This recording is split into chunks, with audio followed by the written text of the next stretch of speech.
Aquella Nochebuena, cuando el reloj marcó las 10 y las luces del árbol parpadeaban en el salón de mi hija, ella me miró con una frialdad que jamás había visto y me dijo: «Papá, lárgate de mi casa». Y en ese instante, su voz sonó más fría que el invierno que caía fuera. Nunca pensé que a mis 75 años viviría algo así. Creí que los inviernos traían recuerdos, no heridas nuevas. Pero esa noche, en medio del olor a pavo asado y villancicos apagados, comprendí que hay silencios más crueles que los gritos.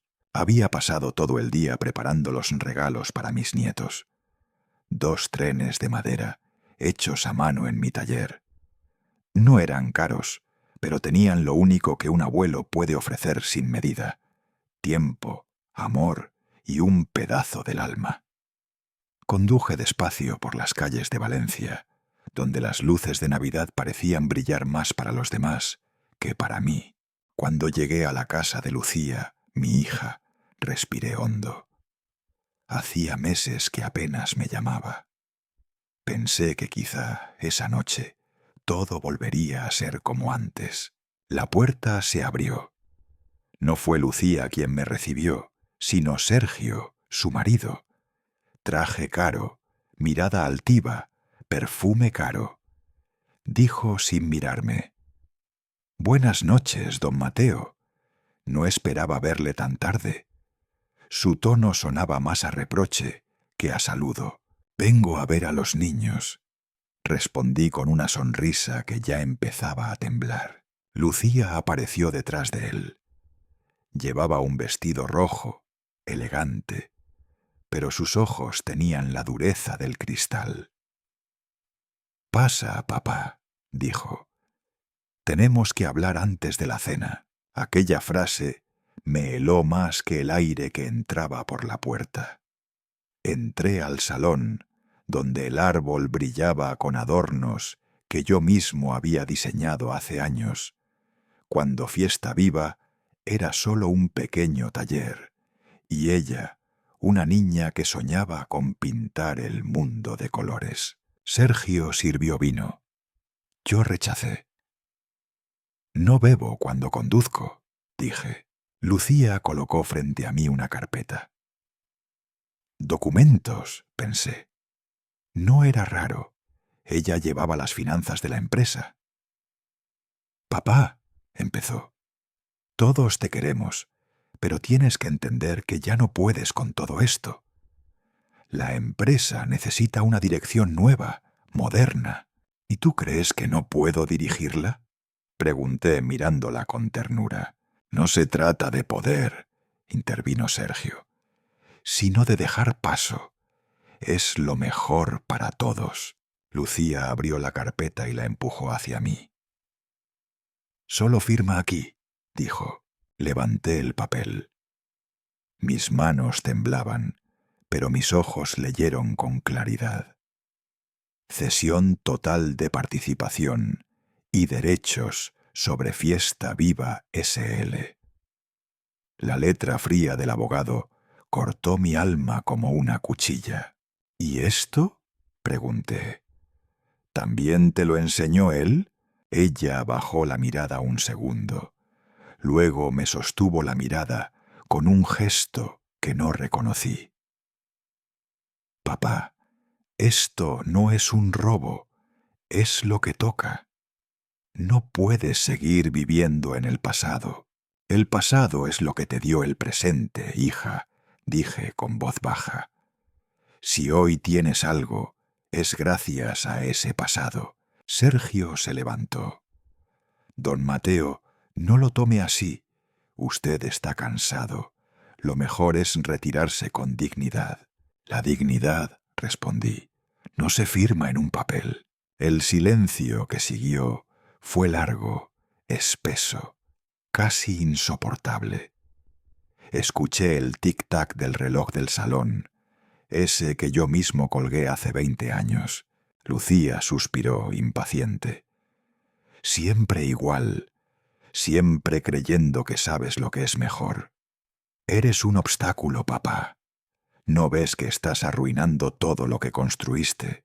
Lo construí para ti, Lucía, le dije, y lo estás destruyendo tú. La copa que sostenía Sergio se rompió entre sus dedos. No tienes derecho a hablarle así, me gritó. Esta casa es nuestra, no tuya. Y ahí lo entendí todo. Ya no estaba en casa de mi hija, estaba en territorio enemigo. Intenté mantener la calma. Me levanté despacio, recogí mi abrigo y los 2 trenecitos que había dejado sobre la mesa. Diles a los niños que su abuelo los quiere, murmuré. No haré ruido, no os preocupéis. Lucía cruzó los brazos. Papá, no dramatices. Lo hacemos por tu bien. Si de verdad lo hicieras por mi bien, no me echarías en Nochebuena. Sergio abrió la puerta sin decir nada. El aire frío golpeó mi cara. Salí. La calle estaba vacía, cubierta de una nieve fina que apenas caía en Valencia, pero esa noche quiso acompañar mi derrota. Caminé hasta el coche despacio. Mis piernas dolían, pero el corazón pesaba más. Desde la ventana vi a mis nietos correr hacia el árbol riendo. Lucía los abrazó. Parecía feliz. Yo apreté los trenecitos contra el pecho. Eran para ellos, pensé. Pero ya no tenía a quien dárselos. Subí al coche. La radio tocaba Noche de Paz. ¡Qué ironía! Encendí el motor, pero no arranqué.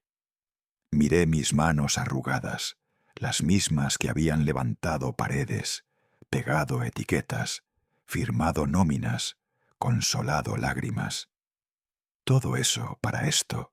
La casa se hacía pequeña en el espejo retrovisor mientras me alejaba. No sabía a dónde ir, pero sabía de dónde me acababan de echar. No de una casa, sino de una vida. Llegué a mi taller, ese viejo refugio lleno de olor a madera y barniz. Encendí una estufa pequeña y me senté. En la pared, un retrato de mi esposa, Elena, me observaba con dulzura. Tenías razón, amor, le dije.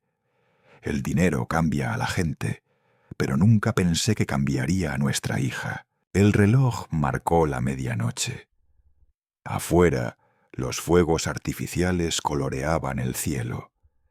Dentro, el único sonido era el crujido de la madera ardiendo. Saqué una caja del escritorio. Dentro, documentos, copias de correos electrónicos, grabaciones de voz. Todo lo que llevaba meses guardando en silencio. Lucía creía que podía declararme incapaz. Pero no sabía que el viejo carpintero seguía sabiendo medir y cortar con precisión. Abrí una hoja en blanco, escribí con calma. A don Valdés, abogado, activar el plan, mañana temprano. Luego guardé el sobre en el cajón. Miré otra vez el retrato de Elena. No lo hago por venganza, susurré. Lo hago por justicia y por dignidad. Apagué la luz. Antes de dormirme, escuché el viento colarse por las rendijas del taller, como si el invierno mismo quisiera consolarme. Dicen que un padre trabaja toda su vida para que sus hijos no pasen por lo que él pasó. Pero nadie te avisa de que a veces al salvarlos del hambre, los condenas al olvido. Esa madrugada, después de que Lucía me echara de su casa, no pude dormir. Me quedé mirando la llama débil de la estufa del taller, recordando el primer invierno en el que todo empezó. Un invierno sin dinero, sin esposa, pero con esperanza. Corría el año 1976. España todavía olía a cambio y polvo de fábrica. Yo era un carpintero joven, con las manos rotas por el trabajo, y los sueños llenos de aserrín. Mi mujer, Elena, había enfermado de los pulmones, y los médicos decían que no pasaría de Navidad. Lucía tenía solo 5 años, y aún no entendía lo que significaba perder a una madre. Aquel diciembre fue el más duro de mi vida. Trabajaba de día en los talleres del puerto, y de noche hacía juguetes para venderlos en el mercadillo de Ruzafa. Con el dinero justo, compré una estufa pequeña y un trozo de jamón.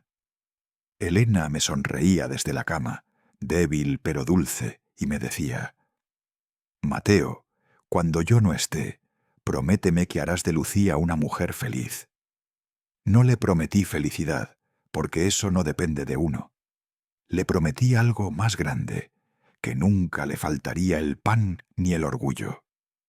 Cuando Elena murió, me quedé solo con una niña y un montón de deudas. Muchos me dijeron que la diera en adopción, que yo no podría criarla. Pero cada vez que la miraba dormir, abrazada a su muñeca de trapo, sentía que tenía fuerzas para empezar de nuevo. Fue entonces cuando nació Fiesta Viva. No era más que un taller de 10 metros cuadrados en un almacén viejo.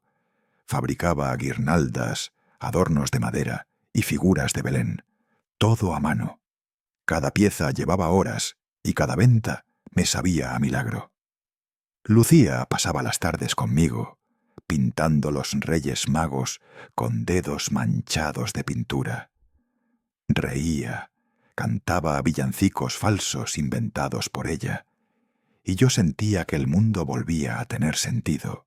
Recuerdo que un día, mientras lijaba una estrella de madera, me dijo: «Papá, cuando sea mayor quiero trabajar contigo».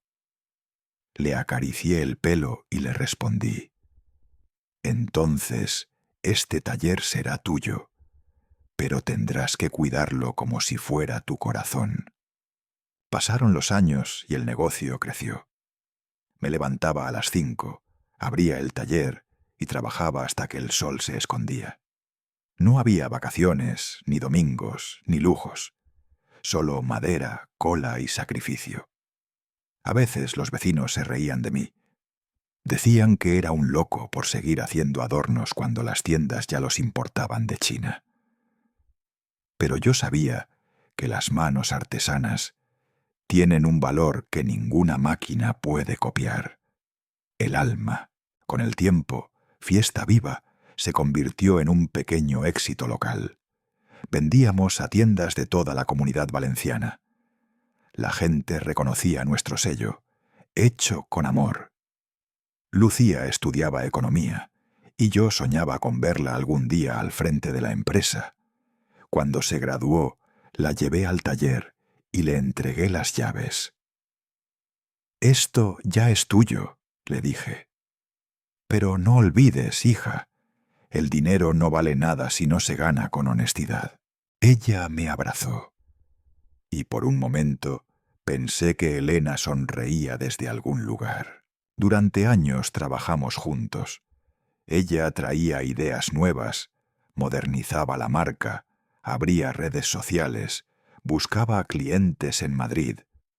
Yo la veía brillar, orgulloso. Pensé que había cumplido mi promesa. Pero todo cambió el día que conoció a Sergio. Él llegó al taller con un traje que olía a oficina, no a esfuerzo. Su sonrisa era perfecta, su apretón de manos vacío.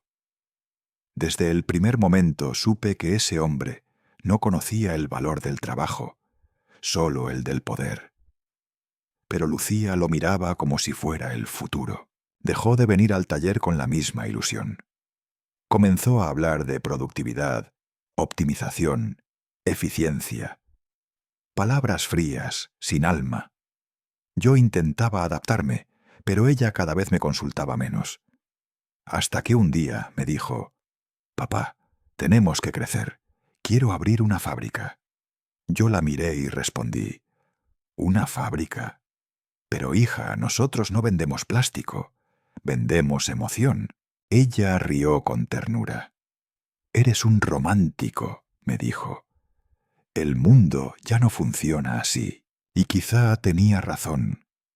El mundo ya no era el mismo. Pero yo tampoco lo era. A los 60 me jubilé parcialmente, aunque seguía yendo cada mañana al taller. Era mi forma de seguir respirando. Allí estaban mis recuerdos, mis errores y mis triunfos. Sin embargo, comencé a notar cambios. Empleados despedidos sin razón, facturas que no me mostraban, decisiones tomadas sin consultarme. Cuando preguntaba, Lucía sonreía. Papá, descansa, déjanos a nosotros. Pero ese nosotros ya no me incluía. Una tarde entré al despacho principal. En la pared, el antiguo eslogan había desaparecido. En su lugar, un cartel nuevo decía: Fiesta viva, más ganancia, menos emoción. Me quedé helado. ¿Qué has hecho, Lucía?, le pregunté. Lo que tú nunca te atreviste a hacer, contestó. Convertir esto en una empresa de verdad. Esa frase me atravesó como un clavo. ¿Acaso todo lo que habíamos construido no era real? Tantos años de amor, de sacrificio, de madera y pintura no valían nada. Esa noche, por primera vez en mi vida, sentí miedo. Miedo de perder no el negocio, sino a mi hija. Porque cuando el dinero entra por la puerta, el alma suele salir por la ventana. Pasaron los meses y las discusiones se hicieron más frecuentes. Yo hablaba de valores, ella de cifras. Yo hablaba de tradición, ella de expansión. Hasta que un día simplemente dejó de hablarme. Solo me llegaban correos, informes, decisiones firmadas con su nombre. Lucía Vargas, directora ejecutiva. Un día, mientras repasaba papeles antiguos, encontré una carta que Elena me había dejado antes de morir. La abrí con manos temblorosas. Mateo, si algún día nuestra hija olvida lo que es el amor, no la juzgues, recuérdaselo. Lloré como un niño, porque comprendí que mi batalla no era por una empresa, ni por un patrimonio, era por su alma. Y si tenía que pelear, lo haría no con rabia, sino con sabiduría. Desde entonces empecé a observar en silencio, a escuchar más de lo que hablaba, a planear lo que ella no veía venir, porque el amor de un padre puede ser tierno, pero también puede ser inteligente. Me desperté más temprano de lo habitual. El aire en mi pequeño estudio olía a polvo viejo y café recalentado. Aún podía sentir el frío de la noche en los huesos, pero no me molestó tanto como la pesadez en el pecho.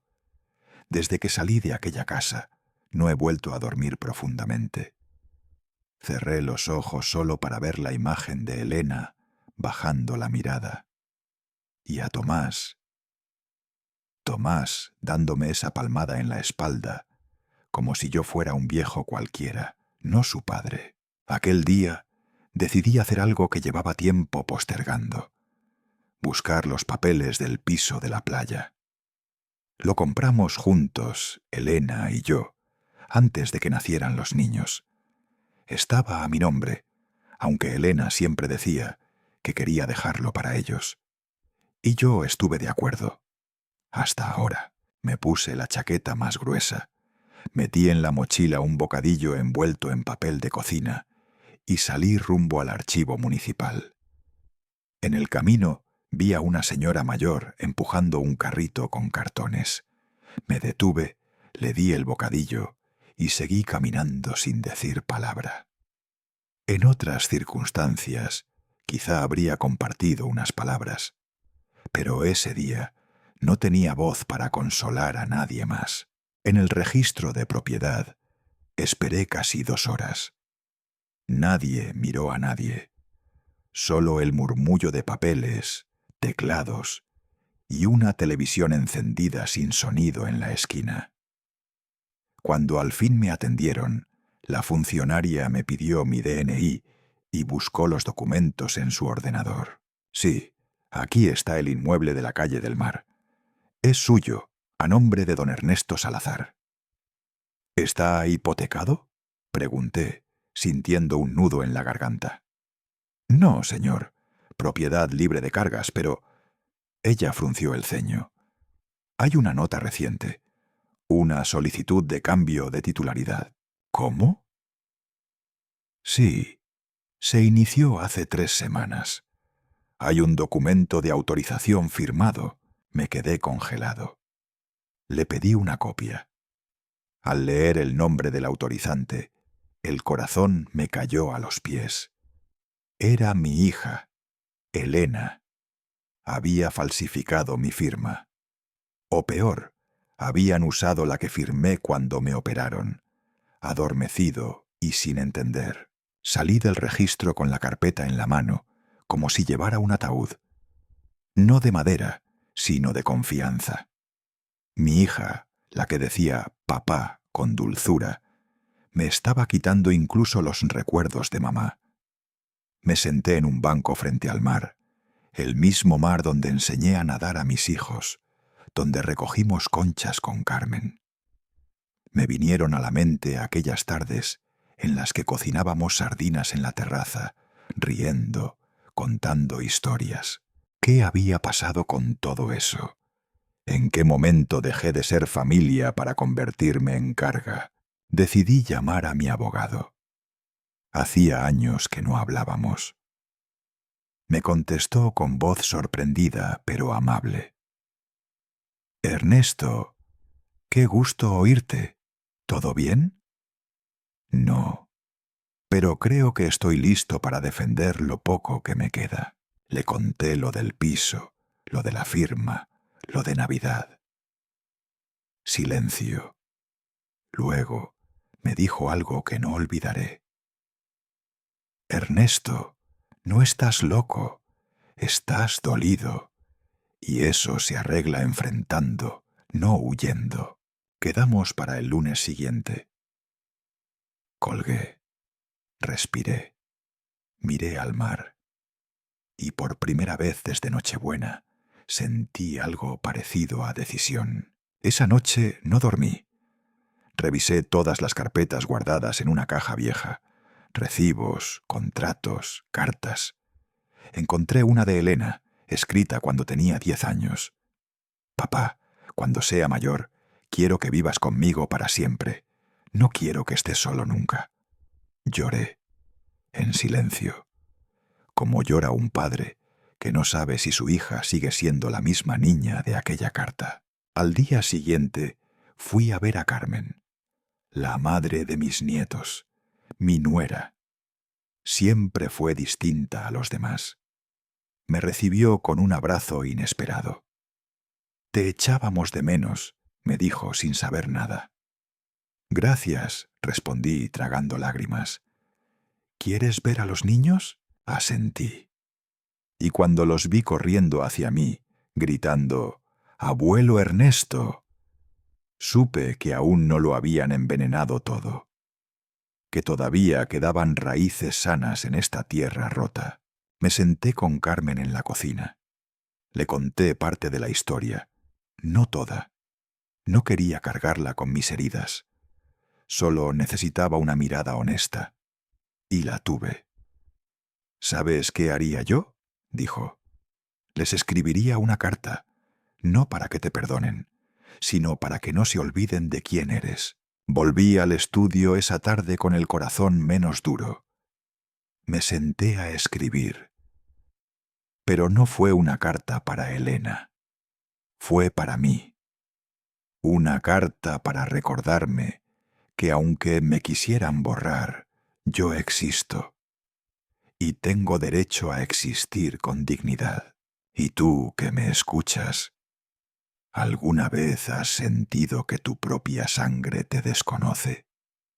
¿Has tenido que empezar de nuevo después de ser traicionado por quienes amaste más? Aquella noche, más fría de lo normal para un diciembre madrileño, Me encontraba solo en la habitación de aquel piso pequeño de alquiler temporal. La bombilla colgando del techo parpadeaba de vez en cuando, como si dudara entre mantenerse viva o rendirse del todo, igual que yo. Llevaba días sin hablar con nadie, ni una llamada, ni un mensaje. El eco de mis propios pasos se había vuelto mi única compañía. Y sin embargo, el corazón me pesaba más por dentro que cualquier silencio, porque no era la ausencia lo que me mataba, sino la traición. Me levanté del sillón con esfuerzo. Mis huesos crujieron como si protestaran por la vida que aún les exigía. A los 75 años, lo único que uno desea es descansar rodeado de paz y de aquellos que ama, no ser arrojado como un mueble viejo el día de Nochebuena. Me acerqué al cajón donde guardaba las fotos antiguas. Las manos me temblaban cuando encontré una en especial. Un retrato de mi hija cuando tenía apenas 6 años, en mi regazo, en el salón de aquella casa que ya no era mía. Su sonrisa era todo lo que necesitaba para seguir adelante. Su risa, mi oxígeno. ¿En qué momento dejé de ser padre para convertirme en estorbo? A la mañana siguiente decidí salir a caminar. Necesitaba aire, aunque doliera. Las luces navideñas aún adornaban las calles, pero ya no me decían nada. Las familias se saludaban en las aceras, algunos niños corrían con juguetes nuevos en las manos, y yo, con las manos vacías y el alma rota, solo observaba. Fue entonces cuando me crucé con una vecina que vivía a 2 calles de donde solía estar mi casa. Me miró con ojos de sorpresa y compasión. «¿Don Alonso? Pero, ¿usted está bien? Le he echado de menos en la misa de Nochebuena», asentí, con una sonrisa falsa, de esas que uno fabrica para no incomodar. «Todo bien, señora Teresa, un año diferente, nada más». Pero ella, con esa intuición que solo tienen las madres, insistió. «¿Puedo invitarle un café?» «Hace frío y no me gusta verle así, tan solo». Acepté, más por necesidad de hablar que por el café. Entramos en su cocina cálida, olor a pan tostado, y me sentí por un momento en casa ajena, pero acogedora. «¿Y su hija?», preguntó, mientras me servía el café con leche. «Ha decidido que este año no necesitaba a su padre en su vida», dije sin rencor, pero con un nudo en la garganta que me costó tragar. Doña Teresa se sentó frente a mí, y durante unos segundos no dijo nada. Luego posó su mano sobre la mía, con una dulzura que casi me hizo llorar. A veces los hijos se pierden, pero no olvide que quien se pierde puede volver a encontrar el camino. Esa noche regresé al piso con una idea que me revoloteaba en la cabeza. No podía dejar que la vida me borrara así. No después de haber trabajado 42 años, de haber criado a una hija sola, después de perder a su madre. No después de cada cumpleaños, cada noche cuidándola con fiebre, cada consejo. Escribí una carta, no de reproche, no de rabia, sino de memoria. «Querida Isabel, hoy he recordado cuando cumpliste 10 años y me pediste una bicicleta roja. Vendí mi reloj para comprártela, no porque valiera la pena el sacrificio, sino porque tú lo valías todo. Me has echado de tu casa, sí, pero no puedes echarme de tu historia, porque soy tu padre, porque siempre lo seré. Si algún día decides mirar atrás sin rabia, sabrás dónde encontrarme. No estaré esperando, pero sí disponible, porque así es el amor verdadero. No exige, no suplica, solo permanece. Papá». Doblé el papel con cuidado. No sabía si la leería, pero al menos yo la había escrito. Era mi verdad. Era mi forma de seguir siendo humano en medio del abandono. Unos días después, al salir del portal, vi un sobre en el buzón sin remitente. Dentro, una fotografía. Mi nieto, al que no veía desde hacía meses, sonriendo con una bufanda tejida a mano que yo le había hecho el invierno anterior. Y detrás, una nota escrita con letra de niño. Abuelo, mamá dice que no puedes venir, pero yo te echo de menos. ¿Puedo ir a verte pronto?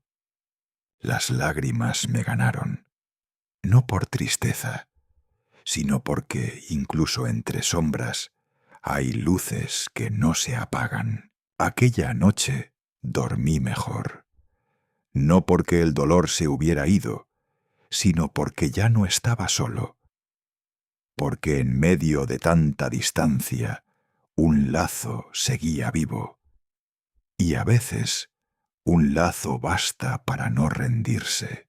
No dormí aquella noche. En realidad, hacía semanas que no dormía bien, pero esa noche el colchón duro de la residencia no era el verdadero culpable. Era el eco de su voz, esa frialdad, esa indiferencia con la que mi propia hija me dejó en la acera, con mi maleta y mi bastón. A veces me preguntaba si todo había sido una pesadilla, una escena distorsionada por mi mente cansada. Pero al abrir los ojos y ver las paredes blancas del centro, el olor a lejía y el sonido de los pasos de auxiliares sin nombre, todo cobraba una realidad demasiado lúcida. Aquella mañana, mientras el sol tímidamente se colaba por las cortinas, una enfermera nueva entró con una sonrisa que no me pertenecía. «Don Alfredo, ¿cómo ha amanecido hoy?» Me encogí de hombros. «Lo de siempre. Vivo, pero no sé para qué». No esperó respuesta.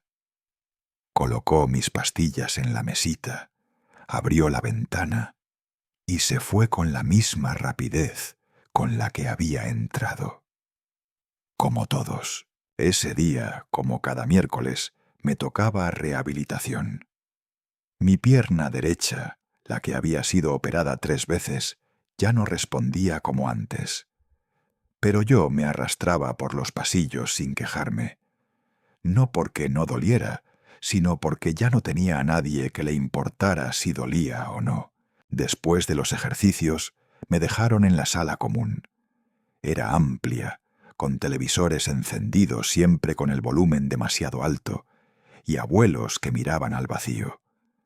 Algunos hablaban solos, otros dormían con la boca entreabierta. Yo simplemente me sentaba junto a la ventana, mirando la verja del jardín, como si esperara que alguien la cruzara. A veces imaginaba que sería ella, mi hija, que vendría llorando, suplicando perdón, que me abrazaría como cuando era niña y me decía: «Papá, prométeme que nunca me dejarás sola». Pero eso no pasaba, ni pasaría. Esa tarde, mientras la televisión repetía algún concurso rancio, una voluntaria joven se sentó a mi lado. Traía una libreta en las manos. «¿Le importa si le hago unas preguntas para un taller de memorias?» «¿Memorias?», pregunté con ironía. «A esta edad, lo único que tengo son olvidos». Ella sonrió con paciencia. «Nos interesa recopilar historias de vida, su experiencia, sus recuerdos, lo que usted quiera compartir. Hay personas que nunca han escuchado cómo era vivir en los años 50, o qué significa tener una familia. Familia». Aquella palabra me arañó por dentro. «¿Y qué pasa si ya no tengo familia?», dije sin mirarla. La chica se quedó callada unos segundos. Luego abrió la libreta. «Entonces, puede hablarme de lo que usted quiera, aunque sea del silencio». Eso me sorprendió, porque llevaba meses rodeado de ruido que no decía nada. Por primera vez, alguien me pedía que hablara, no como paciente, no como número, como persona. Empecé despacio.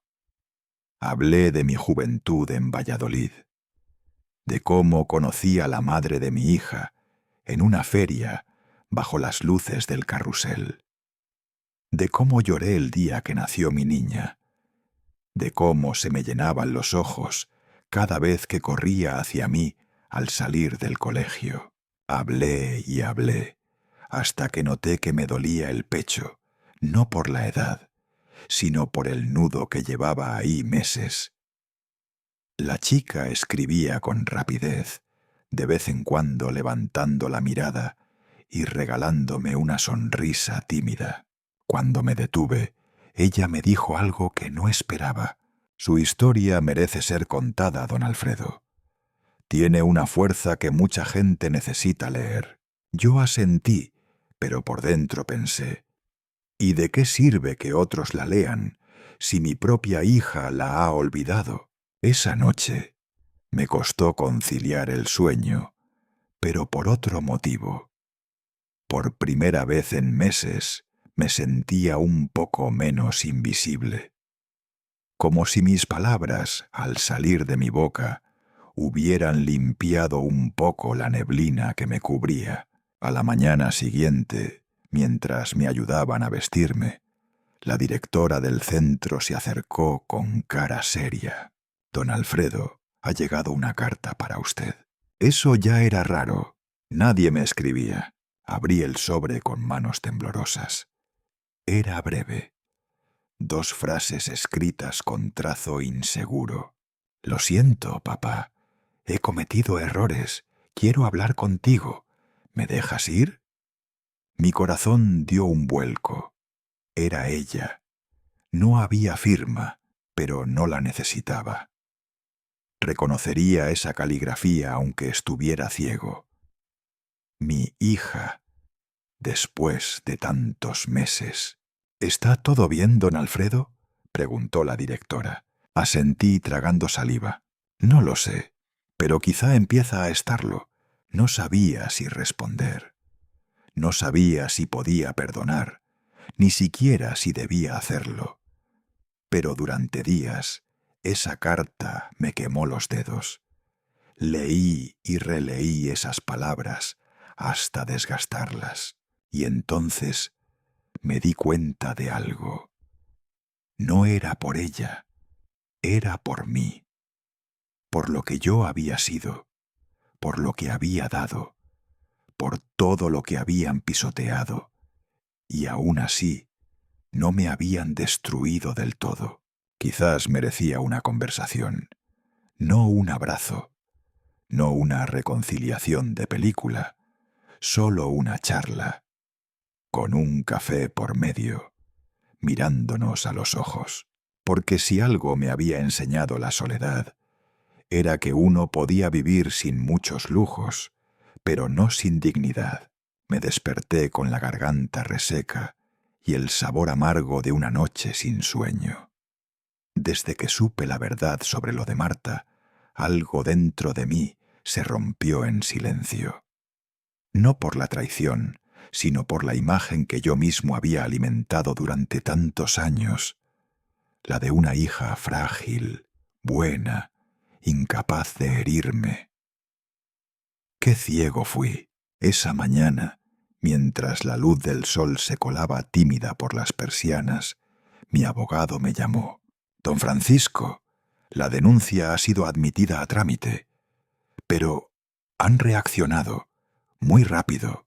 ¿Qué significa eso?, pregunté, apretando el borde de la mesa con los nudillos. Significa que su hija ha interpuesto una contrademanda. Le acusa de manipulación emocional, de acoso económico y de maltrato psicológico continuado. No dije nada. Colgué sin despedirme. La casa estaba en silencio. Demasiado. Me levanté, abrí la ventana y respiré hondo. Afuera, el mundo seguía girando. Dentro de mí, todo era escombros. A mis 75 años, no imaginé tener que defenderme como un criminal por amar demasiado a mi hija. Más tarde, fui al despacho de mi abogado, donde ya me esperaba con una carpeta negra en la mano.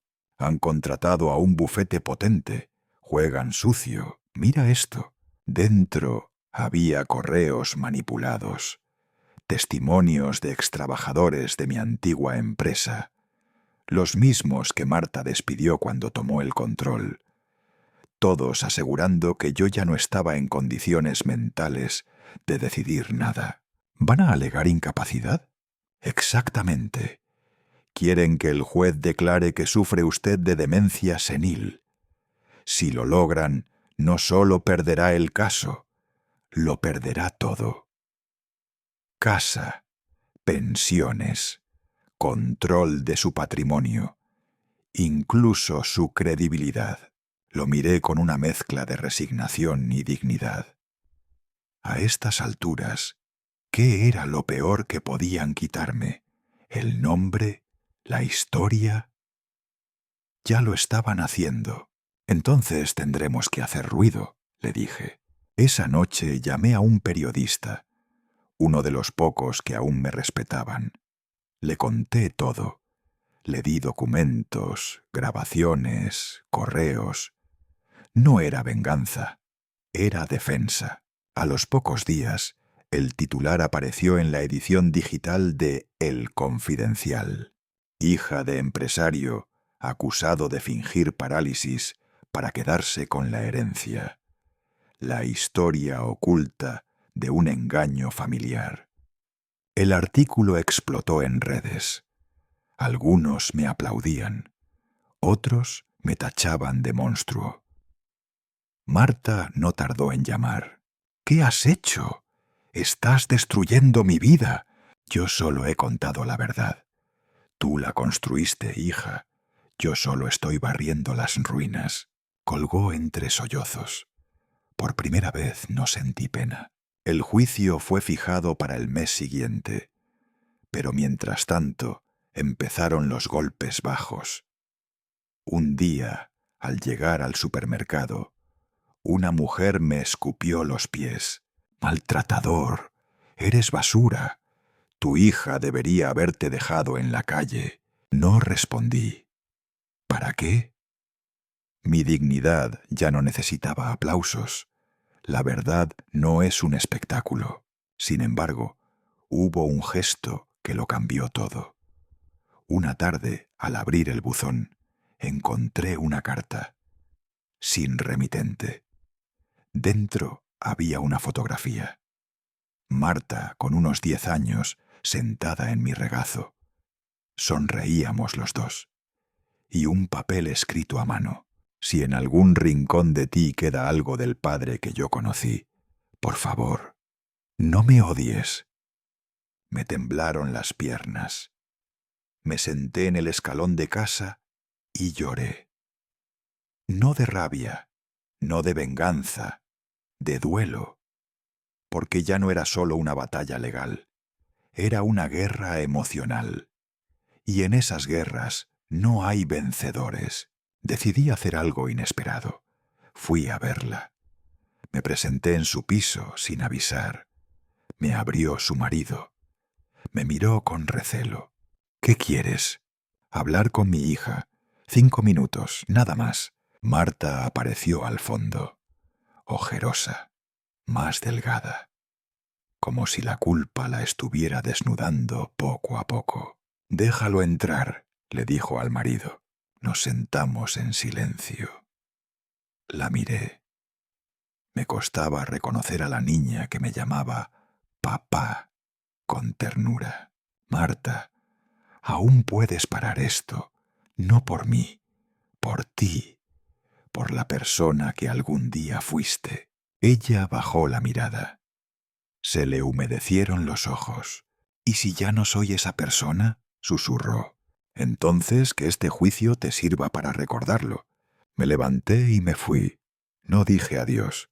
Ya no era necesario. En las horas siguientes recibí una llamada inesperada. De su abogado.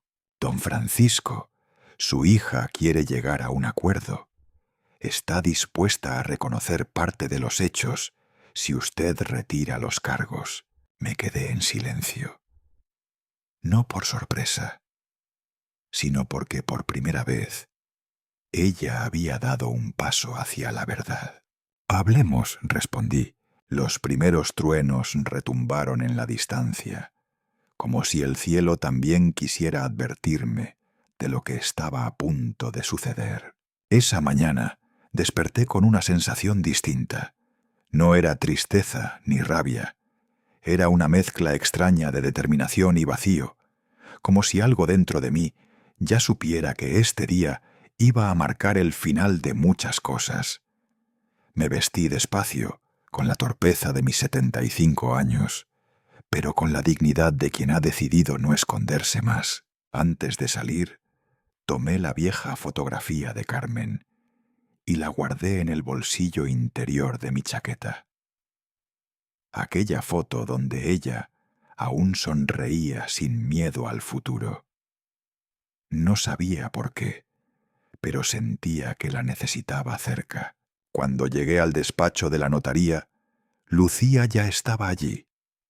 Su mirada no era la de una hija, sino la de una abogada defensiva. Había llevado consigo a Ramiro, como no, y a un abogado de traje gris y rostro afilado. No me ofrecieron ni un café. «¿Qué pretende hacer hoy, papá?», preguntó Lucía sin titubeos. «Lo que debí haber hecho hace mucho tiempo», respondí, entregando al notario el sobre con los documentos firmados. La denuncia formal por apropiación indebida, falsificación de firmas y uso fraudulento del patrimonio familiar. Lucía palideció. Ramiro ni siquiera pestañeó. Solo bajó la vista, como si ya supiera que aquel castillo de mentiras se desmoronaría tarde o temprano. «¿Vas a arrastrar nuestro apellido por los tribunales?», gruñó ella. «No, hija, no es nuestro apellido lo que arrastro, es tu codicia».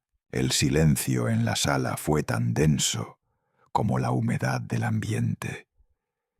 Se oían los golpecitos de la lluvia empezando a caer contra los cristales, como un aplauso lejano y melancólico.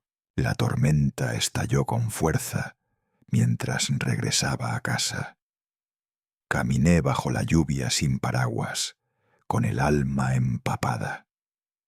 A cada paso sentía las gotas mezclarse con lágrimas que ya no tenía fuerzas para contener. Cuando abrí la puerta del salón, lo encontré todo apagado. Solo la lámpara de la esquina seguía encendida, lanzando una luz cálida sobre la mesa donde descansaban los álbumes de fotos. Me senté, mojado y exhausto, y abrí al azar una de las páginas. Allí estaba la comunión de Lucía, la risa de Carmen y aquel verano en Galicia en el que todos parecíamos tan vivos. Me sentí traicionado no solo por mi hija, sino por la vida misma, por haberme dejado llegar a este punto sin advertirme antes. Entonces sonó el timbre. Era Marcos, mi nieto. «Abuelo», susurró empapado, con la cara marcada por la culpa. «Pasa, hijo, no te quedes ahí». Se sentó frente a mí, temblando, no solo por el frío, sino por algo que llevaba dentro y que ya no podía ocultar.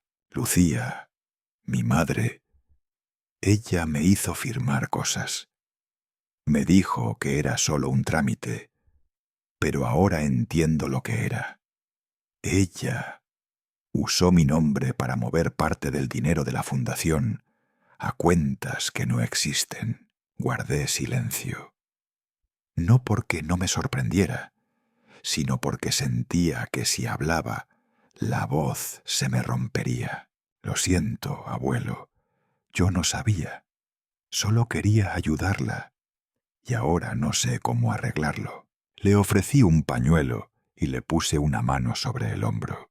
No eres tú quien tiene que arreglar nada, hijo. Pero ahora que sabes la verdad, tienes que decidir de qué lado estás. Esa noche, mientras afuera seguía lloviendo con fuerza, decidí quemar todas las cartas de Carmen. No porque quisiera olvidar, sino porque por fin comprendí que ella ya no estaba en esas palabras. Carmen vivía en mí, en mis gestos, en mis silencios, en mi dolor. Puse las cartas una a una en la chimenea. El fuego las devoró con rapidez. Las llamas bailaban como si celebraran un duelo íntimo.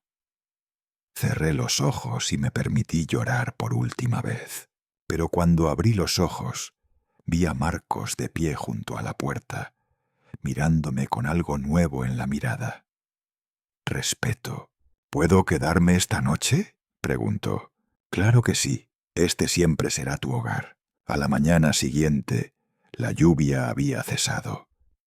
El mundo olía a tierra mojada y a nuevos comienzos. Mientras preparábamos café, Marcos me dijo algo que me atravesó. He hablado con un periodista. Quieren publicar la historia. Dicen que esto puede abrir una investigación pública, que muchas otras familias podrían estar en peligro si no se destapa esta red de fundaciones fantasma. Asentí. Ya no había marcha atrás. Haz lo que tengas que hacer. Ya no me escondo más. Esa misma tarde recibí una llamada del despacho del fiscal. Querían que me presentara a declarar en los próximos días. Tenían pruebas, algunas filtradas por un testigo anónimo, que podrían abrir un proceso penal no solo contra Lucía y Ramiro, sino contra varias figuras influyentes. Marcos me miró desde la otra esquina de la sala. Su gesto me lo dijo todo. Él había sido ese testigo. Por primera vez en mucho tiempo me sentí menos solo. La noche cayó sin ruido, con un cielo despejado. Me senté en el porche, mirando las estrellas, y pensé en Carmen. No gané esta guerra, amor, susurré, pero al menos no me fui sin luchar. Cerré los ojos y escuché el sonido del silencio, tan lleno de verdad. Aquel amanecer no trajo paz. Aunque el cielo de Madrid se abría tímidamente entre nubes grises, dentro de mí todo seguía encapotado. Me senté en el pequeño escritorio que había en la habitación de la residencia y abrí el cajón con manos temblorosas. Allí guardaba la carta. La carta de Elisa no era reciente. La había escrito muchos años antes, en otro tiempo, cuando las palabras aún se escribían con tinta y sentimiento.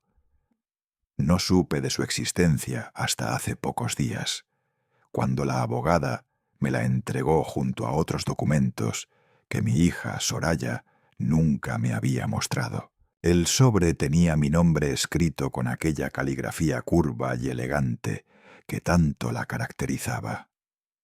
Para Joaquín, si alguna vez el silencio pesa más que el amor.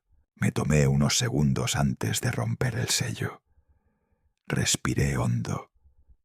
Mi corazón golpeaba con fuerza en el pecho, como si supiera que dentro de ese papel dormían verdades que podrían derrumbarme o reconstruirme. Abrí la carta. Mi querido Joaquín, si esta carta llega a tus manos, es porque el tiempo ha seguido su curso sin mí. No me duele haberte dejado sola, porque tú siempre has sabido sostener el mundo, incluso con las manos vacías. Me duele, eso sí, imaginar que tus días se apaguen sin que hayas conocido toda la verdad. Durante años guardé en silencio una historia que nos pertenece. Lo hice por cobardía, quizás, o por amor, o tal vez porque nunca encontré el momento para decírtelo en voz alta. Y ahora ya no hay tiempo. Así que te lo confío a través de estas líneas. Soraya no es solo tu hija, también es mi error. Leí esa frase una y otra vez. Mi error. Sentí un nudo en la garganta. Continué. Cuando tú trabajabas día y noche para levantar nuestra casa, yo atravesaba un invierno emocional. Me sentía sola, invisible, y cometí una locura con alguien del pasado que apareció en el momento más débil. Fue solo una vez, y me arrepentí cada día. Pero de ahí nació ella, nuestra hija, o tu hija del alma, porque para ti siempre lo ha sido. Solté el papel por un momento. No podía seguir. Elisa, ¿cómo pudiste callarlo tanto tiempo? Todo encajaba ahora. La frialdad de Soraya hacia mí, la manera en que siempre me juzgó, como si yo fuera una figura de paso, una molestia moral. Yo la amé con todo, la eduqué, le dediqué cada esfuerzo. Pero quizás ella, en lo más profundo, siempre supo que entre nosotros existía un abismo imposible de cruzar. Volví a tomar la carta, secándome las lágrimas con el dorso de la mano. No te escribo esto para herirte, Joaquín. Te lo cuento para que entiendas, para que sepas que mi silencio fue una forma de protegerte, aunque ahora veo que también fue una forma de condenarte. Me equivoqué. Y por eso, si alguna vez esta verdad sale a la luz, quiero que sepas que nunca fue tu culpa. Fuiste el mejor padre que Soraya podría haber tenido, mejor incluso que quien la engendró. No sé si algún día ella lo comprenderá, pero confío en que tú seguirás siendo ese hombre justo y noble que siempre fuiste. Perdóname por no habértelo dicho antes. Perdóname por cargar con esto sola. Con todo mi amor. Elisa, al terminar de leer, me quedé mirando el papel largo rato, como si las palabras aún flotaran en el aire. En parte sentí alivio, en parte un vacío irreparable. Era eso entonces. Toda la vida luchando por ser suficiente para alguien que nunca me reconoció como su verdadero padre, porque en su sangre yo no estaba. ¿Eso invalida todo lo que hice? ¿Todo lo que dimos juntos como familia? ¿Dónde queda el cariño de los años vividos, las noches sin dormir, las promesas, los castigos, los abrazos robados entre prisas? No, yo fui su padre, con errores, con silencios, con esfuerzos. Lo fui. Ese mismo día pedí hablar con Soraya, no porque quisiera acusarla, ni para reclamar nada, sino porque merecía mirarla una última vez, sin peso en el corazón, con la verdad al frente. Cuando llegó, con ese paso altivo que la caracteriza, me observó como quien mira un mueble viejo. «¿Ahora qué quieres, papá?». No la corregí. Ese papá, aunque tibio, aún sonaba a lo que alguna vez fuimos. Le extendí la carta. No le dije nada. Solo la dejé sobre la mesa. Soraya la miró con recelo, la leyó con prisa, y por primera vez en años su gesto cambió. Se quebró. Bajó la mirada.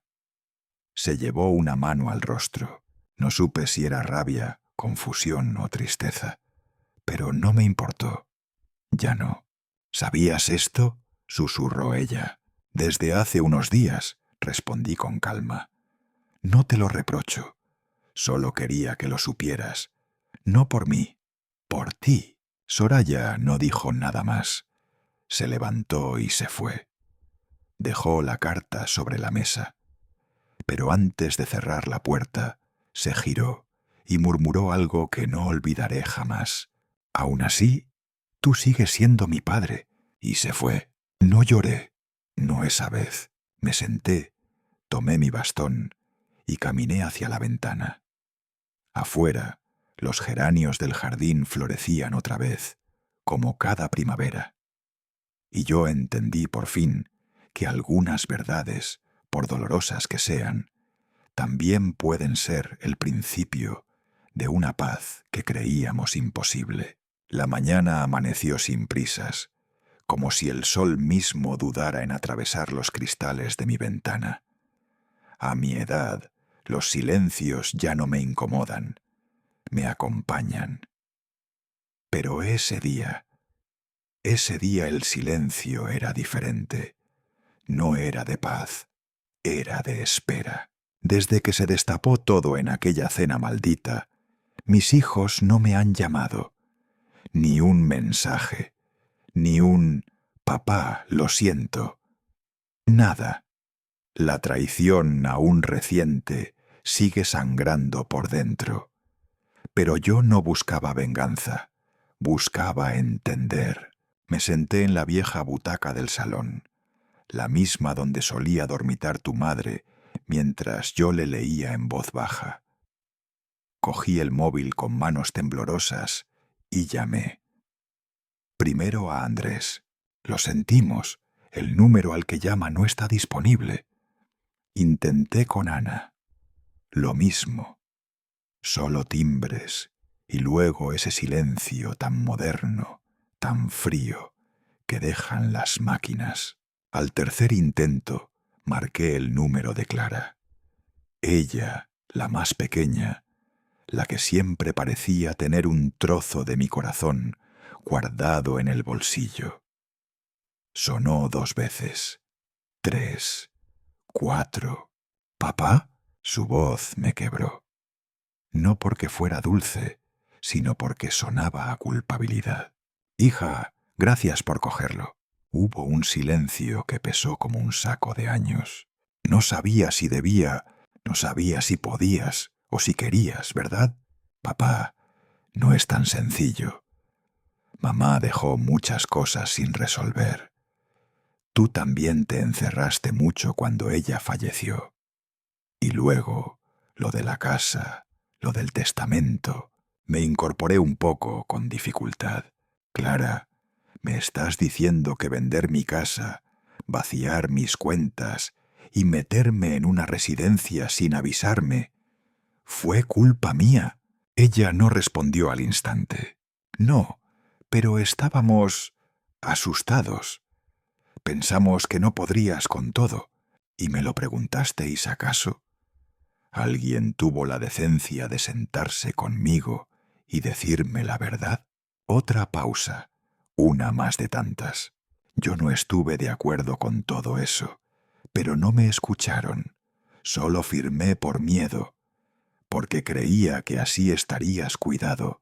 «Estar cuidado no es estar encerrado», suspiró. La escuché tragar saliva. «Papá, he ido a la residencia. El director dice que te fuiste sin avisar, que desapareciste». «Sí, porque ese no era mi lugar, porque no quiero morir en una silla mirando una pared beige». «¿Dónde estás ahora?» «En la vieja pensión del barrio, la que regenta Emilio. ¿Te acuerdas de él? Me da una habitación pequeña, pero es mía, y me deja regar las plantas del patio por las mañanas. Eso ya es mucho más hogar que todo lo que me ofrecisteis en aquel sitio con olor a lejía». Al otro lado se oyeron sollozos. «Papá, estoy embarazada». El mundo se detuvo por un segundo. «¿Qué? ¿Qué has dicho?» «Estoy embarazada. Y tengo miedo. No sé si seré buena madre. No sé si sabré protegerle, cuidarle, amarlo como tú lo hacías con nosotros». Mi garganta se cerró. Las palabras no salían. Finalmente balbuceé. «¿Y por qué me lo dices ahora? Porque si hay alguien que puede enseñarme a ser madre, eres tú». Sentí que los años se me escurrían de las manos. Las arrugas, el bastón, el cansancio. Todo parecía más liviano de golpe. «Clara, ven a verme. No te prometo nada más que una conversación sincera, pero ven». «Voy de camino, papá». Colgué. Y por primera vez en mucho tiempo me permití llorar sin vergüenza. 2 horas después, Clara llamó al timbre de la pensión. su barriga apenas redonda, su mirada aún de niña. Pero había verdad en sus ojos y arrepentimiento. Nos sentamos en el patio, entre macetas viejas y sillas desiguales. He hablado con Ana y Andrés. No me creen. Dicen que te volviste loco, que finges, que estás manipulando.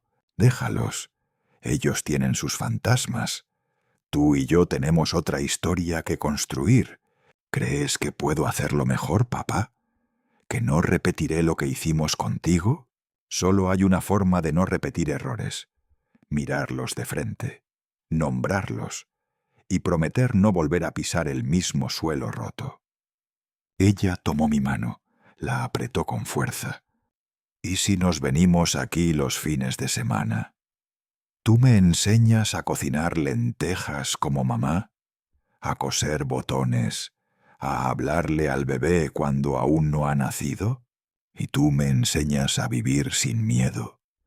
¿A confiar otra vez en los míos? Asintió, con lágrimas, con esperanza.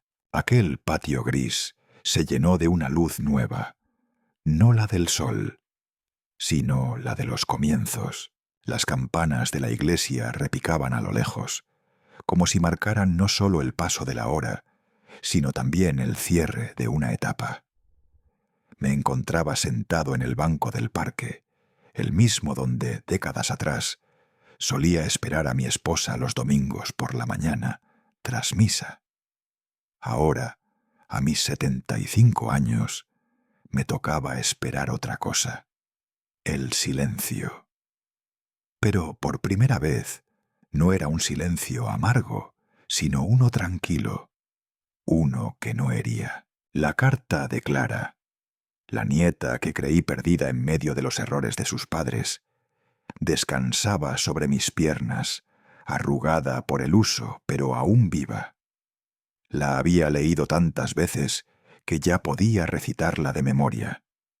En ella Clara me contaba que había empezado a estudiar trabajo social, que quería ayudar a personas mayores, que entendía ahora, con el paso del tiempo, todo lo que su madre había callado y todo lo que yo había sufrido. Me hablaba con respeto, con cariño y sobre todo con una verdad limpia, sin maquillaje. Abuelo, te echo de menos. 7 palabras que borraron años de distancia. Esa noche, sin avisar, Clara vino a verme. Vestía con una sencillez que me recordó a su madre cuando era niña. Vaqueros, suéter de lana y coleta apretada. Nada más verla, supe que no venía a pedirme perdón, sino a ofrecerme algo mucho más valioso: su presencia. ¿Puedo sentarme?, preguntó con la voz suave. Si no lo haces tú, ¿quién entonces? Respondí, sin apartar la vista del cielo anaranjado. Nos quedamos un buen rato en silencio. No era incómodo. Al contrario, era el silencio que uno comparte con quien ha vivido las mismas grietas. Un silencio de los que sanan. He leído tus libros, abuelo, dijo de pronto. Todos. Me reí. No son gran cosa. Me hice escritor porque ya no sabía cómo gritar sin romperme. Pues yo creo que gritaste muy bien, y no te rompiste. Me volví a mirarla. En su mirada encontré esa mezcla de orgullo y tristeza que solo se da entre generaciones, entre los que llegan tarde, pero llegan. Tu madre no fue la única que me falló, Clara. Yo también fui cobarde muchas veces. Guardé demasiado, permití demasiado. Me resigné cuando debí pelear. ¿Sabes qué me dolió más? Que nadie preguntara si yo quería quedarme en esa residencia. Nadie. Clara bajó la cabeza. Luego la levantó con los ojos húmedos. Por eso quiero cambiar las cosas. Por ti. Por los que no tienen voz. Estoy haciendo prácticas en una residencia ahora, Y hay tantos como tú, invisibles. Me emocionó, no por su trabajo, sino por el hecho de que estaba ahí, escuchando, rompiendo el ciclo, dándole sentido a mi dolor. ¿Y tus padres?, pregunté. Se divorciaron hace 2 años. Mamá vive en Barcelona. Papá... no sé. Yo elegí mi propio camino. ¿Y este camino te lleva hasta este banco, a esta hora? Sí. Y me gustaría que me llevara más seguido a ti. No supe qué decir. Solo asentí. A veces el amor no necesita palabras, sino gestos valientes. Esa misma noche, Clara me llevó de vuelta a casa. Ya no vivía en la residencia, claro. Había vuelto a mi pequeño piso, el que tanto costó recuperar. Pero ese día no dormí solo. No porque Clara se quedara, sino porque sus palabras se quedaron. Los meses siguientes fueron distintos. Lentamente empecé a recuperar lo que creí perdido. No hablo de cosas materiales, esas ya no me importan, sino de la dignidad, de la identidad. Volvía a ser alguien con nombre, con historias que importaban. Empezaron a llamarme para dar charlas sobre envejecimiento digno.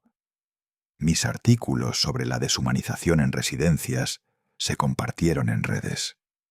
Incluso un grupo de estudiantes usó mi historia como caso práctico en una clase de ética social. Una mañana, al abrir el buzón, encontré una carta manuscrita. Venía del defensor del pueblo. Habían abierto una investigación oficial sobre la residencia donde estuve. Gracias a los testimonios recopilados, incluido el mío, se habían sancionado a los responsables por mala praxis. Por fin, algo se movía. Esa tarde, escribí mi último artículo. Lo titulé «La voz de los que aún estamos aquí». Y concluí con una pregunta que ahora te hago a ti, lector.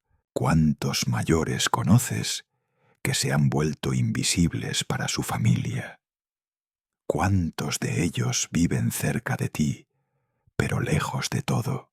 Hoy, mientras paseo con Clara por el Retiro, con mi bastón en una mano y su brazo en la otra, siento que el mundo ha cambiado. No del todo, no lo suficiente, pero ha cambiado. Y si mi historia, escrita desde la rabia pero cerrada desde el amor, puede servir de algo, que sirva para abrir ojos, para abrir puertas, para que ningún abuelo tenga que escribir un libro para ser escuchado. Gracias por haber seguido esta historia, por haber caminado conmigo a través de estos 10 capítulos, que no solo fueron palabras, sino pedazos de vida. Si esta historia te ha tocado el corazón, suscríbete ahora para no perderte más relatos que dignifican lo invisible. Y dime, por favor, ¿tú también conoces a alguien que fue olvidado hasta que decidió hablar?